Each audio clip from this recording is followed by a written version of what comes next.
Hvad så, Paten? Støjerne gav mig det her pulver. Det skulle være rigtig godt. Lad mig se på varerne. Smag på det. Det skal være ordentligt syn.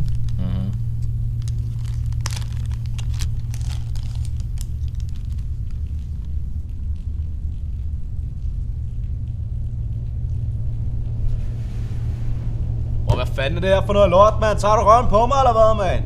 Nej, undskyld. Det var støj her, mand. Sagde, det skulle være godt. Han prøvede det selv, og han så helt blæst ud. Jeg er fucking ligeglad. Du har til i morgen med at skaffe mig noget ordentligt kvalie, er du med? Jamen, Paten. Det er alt for kort tid, mand. Jeg er ligeglad, mand. Det er enten det, eller vi nakker. Er du med? Hvad vil vi gøre, hvis du bliver opdaget? Jeg er fucking ligeglad. Nu tager vi ud og så nakker vi. Er du med, mand?